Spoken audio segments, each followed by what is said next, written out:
Hello everyone, welcome to chapter 10 and 11. These are the last two chapters for level 2 of CPI, right? And with these two chapters, we'll sum up everything about the price aspects of charts. And with the end of these chapters, we'll have laid out the full fundamentals and basic aspects of price, right?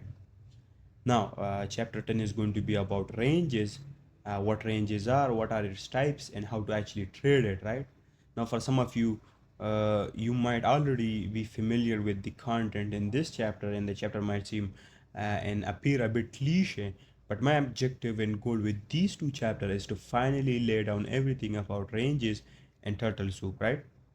And how they work, and then and then when we've discussed these two chapters, we can successfully move on to level 3, where our sole and main focus is going to be on time and the time aspects of charts.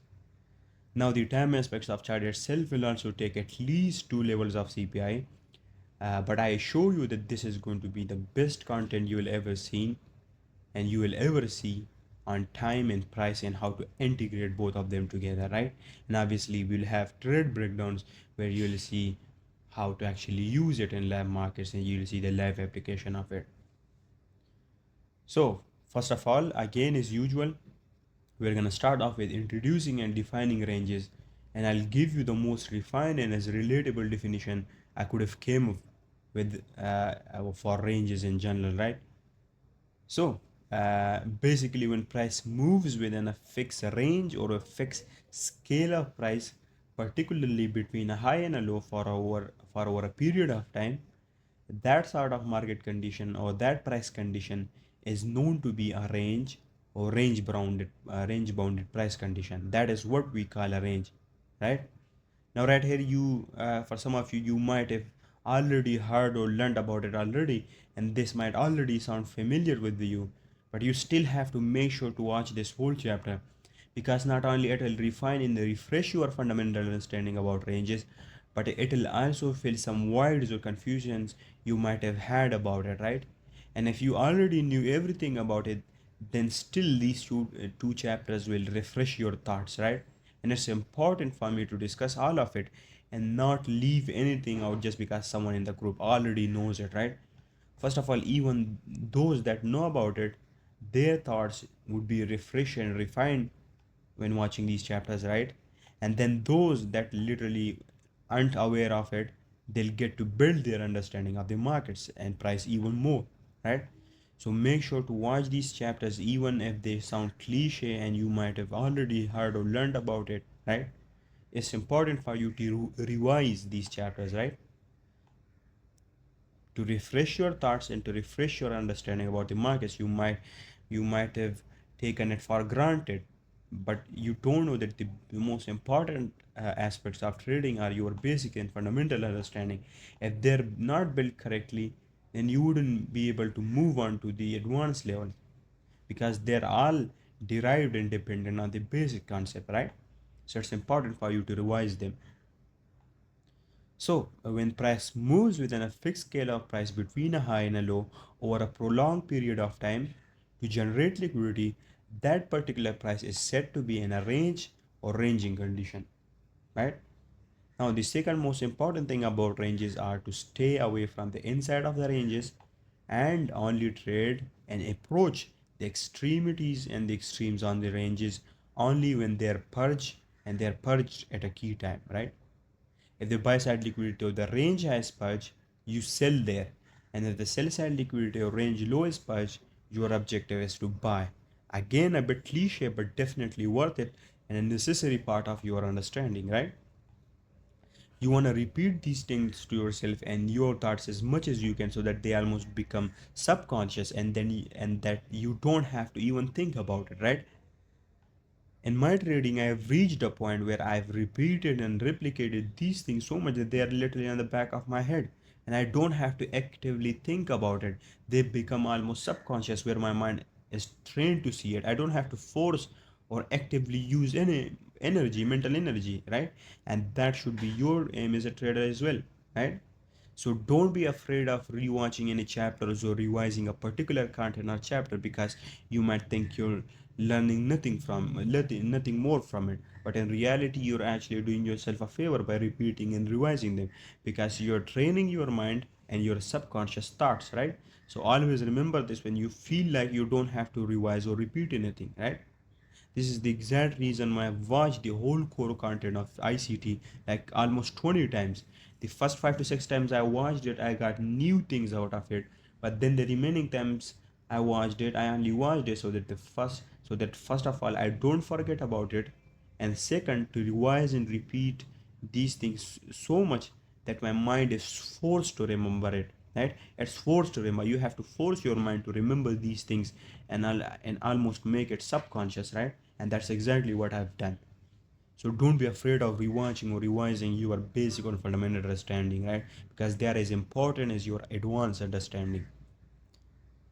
Again, buy below the range low and sell above the range high, right? And trade only the extremes of the ranges and stay away from the inside.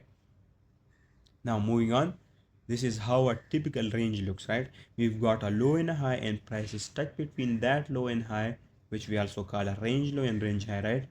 And price isn't able to make any significant move and staying between that low and a high over a prolonged period of time. This is what we call a range. Again, we would stay away from these type of condition and only trade it when price breaks out of either of the extreme, right? And then we will use our respective entry models or entry setup accordingly. Now moving on, here we got the type of ranges, right? Now first one we've got is the typical ranges, which are a bit subjective, and I rarely ever use these type of ranges because first of all they're subjective and their highs and lows are not clearly defined, but it's necessary to be aware of its structure and dynamics, right? Typical ranges are basically range bounded price movement stuck between a high and a low, which I just showed you earlier, right? And knowing about typical ranges will help you understand the rest of the types and the rest of the examples even better, right? Now we don't use typical ranges that much, right? And pretty rarely they are ever needed, but the rest of the ranges are derived from its fundamental dynamics, so it's best to learn about it as well, right? And next one we've got is CRT ranges. Now we are aware of these type of ranges as well, right? These are basically higher time frame specific candles that follow specific protocols that are used as ranges on the lower time frame. Now again, CRT ranges in itself require a whole chapter, and I'll be making a few on it, discussing its detail and intricacies. But here's a brief summary of it, right? So higher time frame candles that are used as ranges on the lower time frame are called CRT.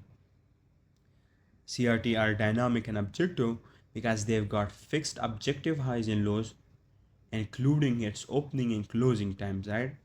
Because after all, they are basically a candle, right? So CRT ranges are one of the most high probability ranges.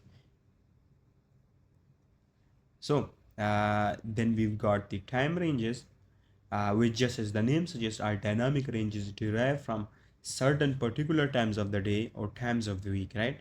They're time dependent and they're objective because the extremes of such ranges are found within the time windows, right? I've just mentioned. Now, example of time ranges are the Asian session range, the central banks dealers range, and even the Monday candle CRT or range, right? All of these ranges are deemed as time ranges because they are formed at specific objective times, right? Now, let's look at some graphical representation of each type of ranges, right? So first one we've got is the typical range. We already saw this one before and it's pretty simple, right? We've got a high and a low and price is stuck between that high and low, and this is what a typical range looks like. It's a bit subjective compared to the other types. Next one we've got a CRT ranges, right? Now we all know how they look like. First one we've got is the three candle CRT right here. You can see first candle is the CRT range, then it's purges the second candle, and then this third candle distributes lower to take out the opposite of the ranges. And the second we've got the inside bar CRT. These type of CRT are more high probability CRT than the three candle CRT, but almost both of them work accurately, right? Now, one thing you need to always remember is that you must find all of these ranges in the direction of the higher time frame down liquidity, or simply you only trade it only when they are formed in the higher time frame down liquidity's direction, right? This is a must for trading such ranges. Now, again, choosing a CRT in itself is an art, and it has multiple protocols and intricacies which you must look for when choosing it, right? And we're going to discuss them all in later chapters. But basically, they are higher time frame candles which are traded on the lower time frame as ranges, right? Now, moving on, here we got an example of time ranges. You can see right here we've got some times here. First one we got is from 16 Eastern time to 20 Eastern time, and this time of the day represents the central bank's dealer range, right? And price usually ranges or form consolidation during this time of the day, and this time is treated as a dynamic range known as the CBDR, or the central bank dealers range, right? Then we've got another time range which is from 20 a.m. Eastern time, right? 20 Eastern time to midnight, and this is what we call the Asian session range. Now, defining the highs and lows for this sort of ranges are pretty simple. You choose the highest high and the lowest low from inside of this time window, and that would be your time range for that particular time, right? For example, in this example, we've formed this highest high and this lowest low during this particular time. So this whole range of price between this high and low is our Asian session time range, right? And we would be looking to trade it during the correct time of the day, and when it's extreme purged correctly, right? Similarly, another example of time range would be the Monday candle range. If the Monday candle doesn't test a high time frame key level and it forms a range, so the high and low of the Monday candle would be treated as a CRT range in itself, and that would also be deemed as a time range because it's formed at a key time. Now, time ranges, just as the name suggests, are time dependent, right? And these are the most dynamic and objective ranges because their high and low and opening times are all objectively defined properly, right? Moving on to the next slide, here we'll discuss how to actually trade ranges properly, right? Now, we've already discussed some of these details before, but here I've organized all of these objective rules so that it's easier for you to journal and get familiar with, right? So here are the rules that you must remember when trading ranges. First of all, don't trade the inside of the range, right? It's an important rule, that's why I've mentioned it first, because you never know how long the range is going to go. So if you've ever tried to trade the inside of the range, then you won't have a correct down liquidity, and second of all, you won't have any objective protocols for putting your stops and targets, right? That's why never trade the inside of the ranges, and just simply stay away from price when it's inside of the range, and only trade it when it's broken through or it's purged, right? Second, we've got is that by the breakout of the low of the range, meaning when the low of the range is purged and partially broken through, you buy there. Obviously, you don't just buy there right away, but instead you wait for your correct entry model entry setup. But the predominant theory is that buy the range, by the purge of the low of the range, right? And similarly for the opposite side, sell the breakout or the purge of the high of the range, right? Pretty simple. Next one we've got is an important protocol for targets. Now this one says that you must always target 50% of the equilibrium of the range, right? Whenever you get an entry, right, and you get a proper entry, you must always have the 50% of the range as your first target. And the reason for this being such an important protocol or rule is because 50% of the ranges or equilibrium of the range often tends to be good areas for price reversals or expansions, right? And oftentimes you'll see that when price usually that's where price usually reverses or expands from, right? So just to be safe, make sure to always partial and take out some profits whenever 50% of the range is crossed or reached. This protocol is used as a filter for taking partials and for staying safe at all times and lowering your risk. Now, another important rule is that wait for the purge of either side of the range at a key time, right? This is important because you want to avoid lower probability purges and only trade those that occur at key times, right? Such as from 3 to 4 a.m. Eastern time or from 8 to 9 a.m. Eastern time and so on, right? These are the key times which you must look for the purchase, right? And last but not least, combine it with CRT. And what I mean by that is when you're looking for the purge of the range to trade, then more often than not, you're gonna find is that there always a CRT at the top or the bottom of the purge, and you can trade that CRT in the lower time frame, and that will provide you with the highest probability entries, right? These sort of CRTs are always high probability and works best, right? So combine ranges with CRT. Even when it comes to CRT ranges, even with those sort of ranges, when they are purged, they are more often they not have smaller CRT above or below the purge, and you can then trade it on the lower time frames. Here we got a graphical representation for how to trade a range. You can see this is a typical range and prices inside of it over a long period of time without showing any significant moves or purges. So during all of this time, your objective would be to just simply stay away from the charts and stop trading, right? You're gonna wait for either side of the range to be purged, right? And you're gonna wait for the side which is in the direction of the higher time frame down liquidity to be purged at a key time, and once it's purged only then you will be allowed to trade it, and your initial target is going to be first of all the 50% of the range, right? Here we got in another graphical representation of trading a range, right? This is the most common way of how I trade ranges, right? This method of trading ranges is the most refined and objective one, right? And not only that, it's the least risky one, because first of all, not only you're waiting for the extreme of the range to be purged at a key time, but also you're looking for an objective CRT there at a key time, and such CRT always work out, right? Even if price eventually expands on you and your trade idea is invalidated, you still would have had made profits and gotten out because you got a small range within the big range, which is our objective to trade, right? So once the range high spike, you will have a CRT there, and then you can trade this particular CRT on the lower time frame, and your target is obviously going to be the low or the high of the CRT. So you would be in and out of it pretty quickly, and you would just need small market movement on the higher time frame in your direction, and that's it, right? You don't need big swings. You can just trade that CRT on the lower time frame, and that would be it. Now it's pretty simple. Wait for the range to be purged at key time, and once that's done, then not always, but oftentimes there's going to be a big candle which could be treated as CRT, and then you can trade that CRT on the lower time frame. If you reverse engineer my trades, then you'll find that most of my entries are based on this, right? I use it for continuation reversal entries too, not just range entries, right? And then again, we've got the time ranges, and you can see here we got the London Opal closure from 2 to 5 a.m. Eastern time, and that is a key time for Asian range to be purged. And once it's purged, at that time, you're gonna wait for your entry model on the lower time frame and trade it in the direction of the higher time frame to liquidity.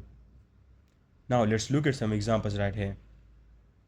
Here we got an example from last week. Now right here you can see these time they are the CBDR range time and the Asian session range timing, right? Now right here you can see that this price action was formed during this particular time, this key time, right? So what we're gonna do is take the highest high and the lowest low formed during this particular time, and that would be our Asian session time range, right? And specifically our time range. Now obviously during this time, during the time it's being formed, you're gonna particularly stay away from it, but also you're gonna wait until it's purged at key time, right? When it's not purged at key time, you can still opt to trade it, but your probability would be comparatively lower, and you must always lower your risk for such type of trades. Or simply you can just opt to not trade such ranges at all. I usually stay away because I'm content with staying patient and just waiting for high probability trade ideas, right? So I wait for it to be purged at a key time, and once it's purged, you're gonna wait for your entry model or entry setup to trade it, right? Right here you can see that first of all it was purged during the London Opal candle right here, and then it went to the other extreme and reached the target and purged it at another key time during the New York Open kill zone, and then it expanded above, right? Moving on, this is another example right here. You can see that we've got this CRT. This is the Monday scanner CRT. So not only it's a CRT range, but it's also a time range because it's formed at a key range time, right? So you're gonna wait for the high to be purged and then trade it on the lower time frame with your entry model and entry setup. And your target would initially be the 50% and then eventually the opposing end of the range, right? Now let's get into chapter 11, which will be about turtle soup. What is turtle soup? What are its types? And most importantly, how to trade turtle soup and where you can find high probability turtle soups, right? We will discuss them all in this chapter. So right here we're gonna start off with introduction, right? So turtle soup are basically and simply false breakout or purges of ranges or significant swing points, right? Which means that when swing points and ranges are purged or falsely broken through, those moves are called turtle soup. Now you could again call it whatever you want. You could call it turtle soup, liquidity range, false breakout purges, and so on, right? Now another definition would be false moves or moves which takes out liquidity and manipulates retail trader is called a turtle soup or liquidity rage, raid or a liquidity purge, right?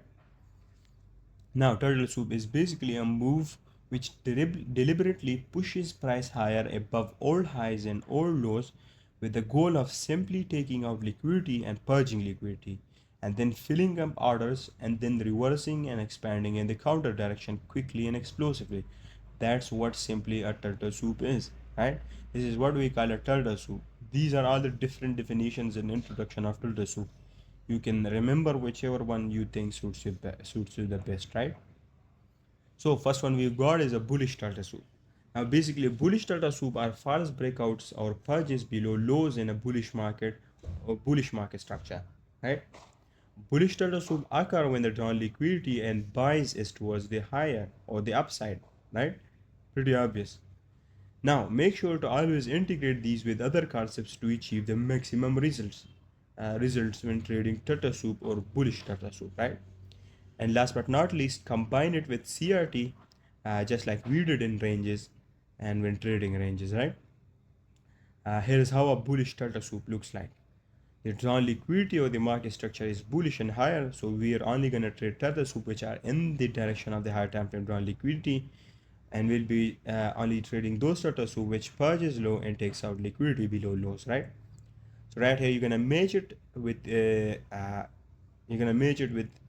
key dealing ranges and key levels because the most important turtle soup occurs at key levels and occurs at discount and premium key levels, right? So what happens is that price purge the low, take out liquidity, and then immediately it expands or reverses above, right? Here this is a bullish structure, and every time price expands above, it always makes sure to take out counter liquidity to with the purpose of rebalancing the whole range, right? Now again right here you're gonna find that more often than not the low is always purged with a candle, right? And that candle could be potentially treated as a CRT on the lower time frame if it's formed at a key time and that CRT is purged at a key time. And these types of CRT are always high probability in terms of objectiveness and simplicity, right? Now next one we've got is a bearish delta soup. And basically they are false breakout liquidity purges above highs in a bearish market structure or bearish environment or bearish market conditions. Bearish delta soup occurs when drawn liquidity is simply lower. And again, just like with any other concept, make sure to trade it only when incorporated and integrated with other key concepts, right?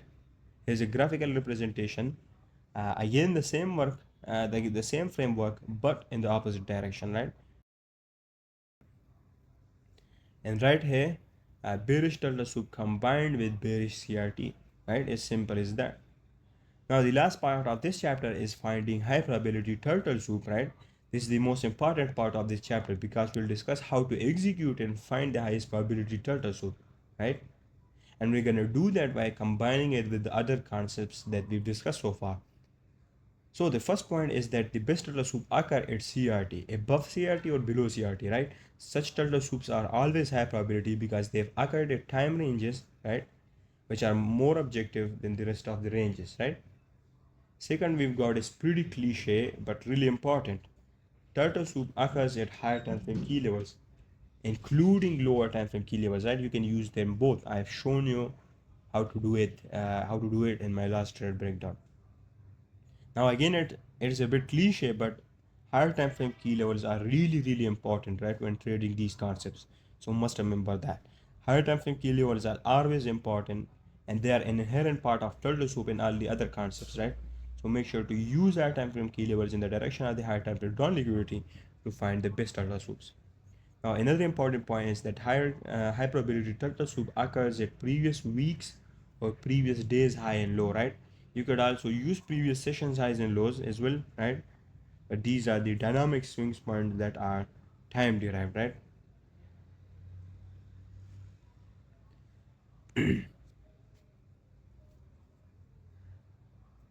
Now, another important point is that turtle soup occurs at the distribution phase of the markets, right? Now, we're going to discuss this one in detail in level 3 of CPI, right? What distribution phase is and how to actually integrate it and use it. But remember, the best turtle soup occurs at distribution phase and manipulation phase of the markets, right? At manipulation phase, we've got the most explosive and quick turtle soup, but at distribution phase of the markets, we've got the most smooth and transient turtle soup. So remember that. Now we're going to discuss this even more in level 3 and 4 of CPI, but here is a brief summary. Moving on to the next slide, right here you can see we've got this CRT range on the higher time frame, and just above it we've got this higher time frame key level. So the best order soup will occur right above the CRT range have when it's purged at a key time and the higher time frame key level is tested, right? And then the target would be 50% of the range, and then eventually the opposite of the range. Right here, another high probability framework is when previous day, week, or session high or low are purged at key times along with testing higher time frame key levels. Let's look at some examples right here. First example we've got is right here. You can see this CRT. We've purged the CRT at a key time, and then you can see we've got this. We've had this turtle soup. It was high probability turtle soup, and then price expanded above explosively. Another example is right here. We've got this turtle soup again, and you can see we've got the same framework. We've tested a higher time frame key level. We've purged the high at a key time, and then we've had this high probability turtle soup which work out perfectly.